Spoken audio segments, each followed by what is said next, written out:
Hello and good morning everyone. आज के इस लेक्चर में हम क्लासिकल मैकेनिक्स को ही कंटिन्यू रखेंगे और आज का हमारा जो टॉपिक है वो टैंक सर्किट के ऊपर रहने वाला है। और ये जो टॉपिक है वो बेसिक नॉलेज के साथ साथ एग्जाम पॉइंट ऑफ व्यू से भी इंपॉर्टेंट है, काफ़ी टाइम एग्जाम में पूछ लिया जाता है, ठीक है। और ये जो टॉपिक है वो इसलिए भी इंपॉर्टेंट है क्योंकि यहीं से अपना जो ऑक्सीलेटर है वो ऑक्सीलेटर का प्रिंसिपल यहीं से ओरिजिनेट होता है, यहीं से निकलता है, ठीक है। तो एक बार इसको समझ लेते हैं, उसके बाद इसके लिए हम इक्वेशन ऑफ मोशन निकालेंगे लैग्रेंजियन मेथड का यूज करके। तो हमने यहाँ पे एक इंडक्टर लिया, इंडक्टर के साथ हमने एक चार्ज कैपेसिटर को अटैच कर दिया और यहाँ पे हमने की लगाई। जैसे ही मैं की को ऑन करूंगा तो जो चार्ज कैपेसिटर है ये डिस्चार्ज होगा तो सर्किट के अंदर करंट का फ्लो होगा।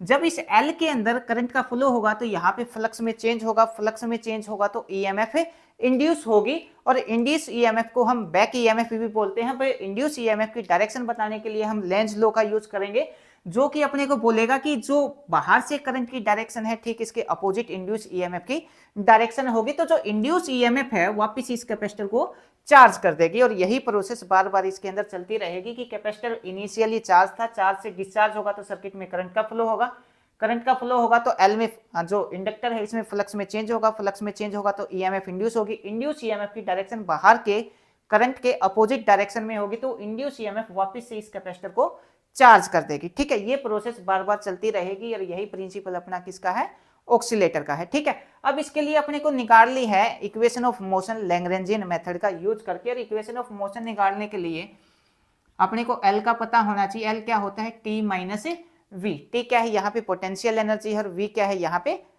सॉरी टी यहाँ पे काइनेटिक एनर्जी है और वी क्या है यहाँ पे पोटेंशियल एनर्जी और एल है यहाँ पे लैग्रेंजियन।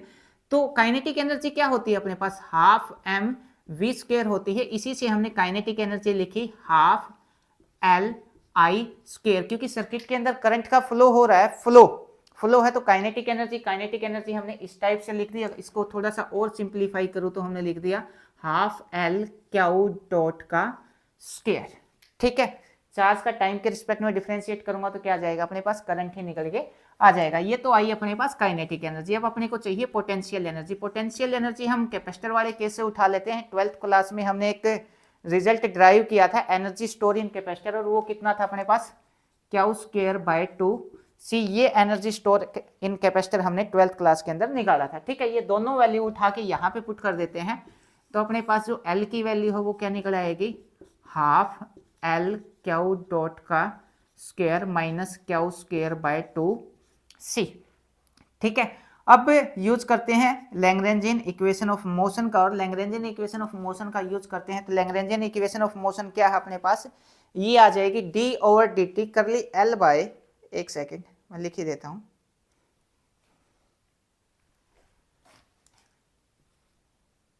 करली L by curly Q dot और बाहर है अपने पास D over D T minus curly L by curly Q और ये क्यू डॉट है इक्वल टू कितना, 0।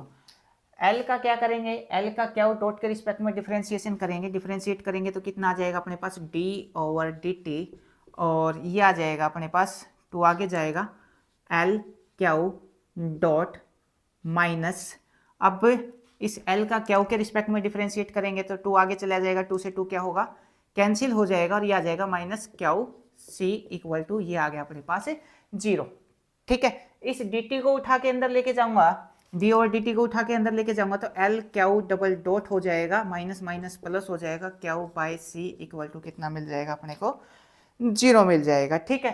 पूरी इक्वेशन को l से डिवाइड कर दूंगा तो क्या आ जाएगा, Q dot plus Q by L C equal to कितना आ जाएगा अपने पास, 0 आ जाएगा। इसको हम ऐसे लिख लेते हैं Q double dot plus 1 by root L C और Q equal to 0। 1 by root L C को हमने यहाँ पे ओमेगा स्क्वायर पुट कर दिया तो Q double dot plus omega square into Q, ठीक है। ओमेगा स्क्वायर इक्वल टू कितना आ जाएगा, 1